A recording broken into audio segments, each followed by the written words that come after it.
am known to speak the truth. And you know, many people have a problem with the truth. Many people. And this new Kenya, we are trying to get everybody to accept the truth as it is.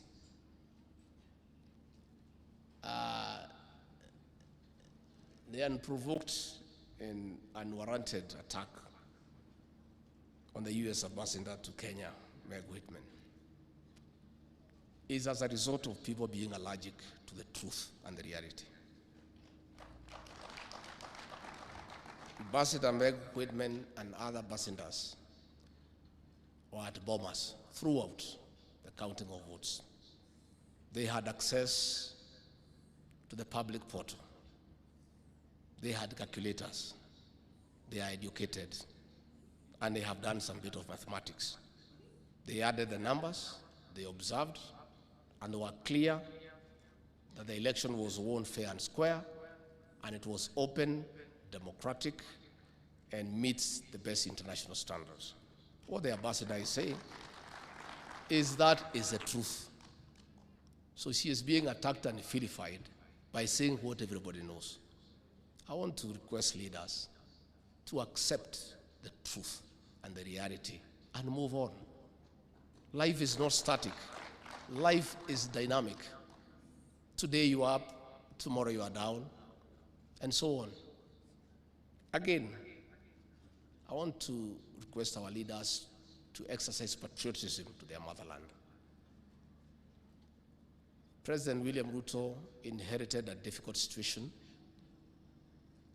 I said in Kasarani on the inauguration day on the 13th of September last year, and some people thought I'm mischievous, and they thought probably I'm mannerless to say the truth in front of visitors. And I said the kind of economy we had inherited, and the coffers were empty, and in our stores even rats had disappeared because there was nothing to eat. And the president has embarked on a very difficult journey of the economic transformation of this great republic. Along the way, we have found good friends. Ambassador Meg Whitman, in a record time, has increased the volume of trade between Kenya and the United States, that as I speak today, the United States of America is Kenya's largest trading partner in the world. She has taken time to sit with the president, to sit with me, to sit with our cabinet ministers, to unlock business opportunities and to bring investors from America. What she deserves is commendation, not vilification for being truthful. I want to urge Ambassador Meg to ignore the noises and acclimatize to the Kenyan way of doing things. Perennial complaints year after year. She should stay focused and go on with her work. I want to say that we need also to be respectful to our development partners. You cannot speak in a public forum before national television and say that you have the capacity to recall an ambassador from the United States accredited to this country by the American government. It's simply being mischievous. As a private citizen, how would you recall an ambassador? You cannot even transfer an assistant chief in your local sublocation.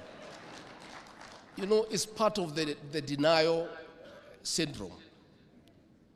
You know what was happening during the handshake regime? It's something that happened that nobody can comprehend. That cabinet ministers were being told to go and brief a private citizen on what is happening in government.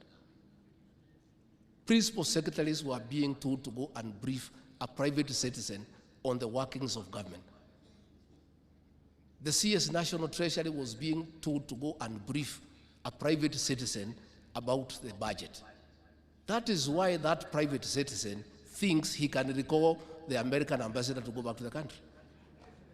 That situation is over. We have a government in place. Please just take up your rightful role and oversight the government, because that is your role. Again, I want to say that the hardship team, after destroying the economy of this country, gave President Ruto no chance because they knew it was almost impossible to turn around the country. In a record 1 year, President William Ruto, through pragmatic leadership, continuous engagement, agreeing to be advised, having a very competent economic council, has done the unthinkable. In 1 year, the economy has shown signs of recovery to the extent that for the first time in 7 years, all county governments were given their money before the closure of the financial year on June 30th. All members of parliament and the respective constituency development funds in the 290 constituencies were given all the allocation before the closure of the financial year on June 30th. So the people who had schemed to destroy the economy so that the next leader can fail are very envious. And that is why they are bitter, and that is why they are trying to portray our friends as bad people. What is happening, and I want to invite our brothers to understand, this William Ruto you despised, and you gave him no chance. Today, he is the desired visitor of every capital in the world. If he was to honor the invitations to the countries he is being asked to visit, he would be out of this country for 360 days in a year. And that is why people are envious. They thought that the West would not embrace him. They thought that the East would not embrace him. They characterized him as somebody unworthy of leadership. They said he is a thief. They said he is corrupt. They say the bottom-up economic agenda is a farce. In 1 year, he has become the leading light in the African continent. He is being sought by every country in Africa to speak for Africa. So I want to ask our brothers and sisters to just accept and move on. Life is that simple. It is that simple. Again, the president talked about corruption in the county governments and the national government. There is no corruption for the national government and the county governments. Corruption is corruption in its very form. And this government will deal with the corruption in the national government, in the county governments, and in the country.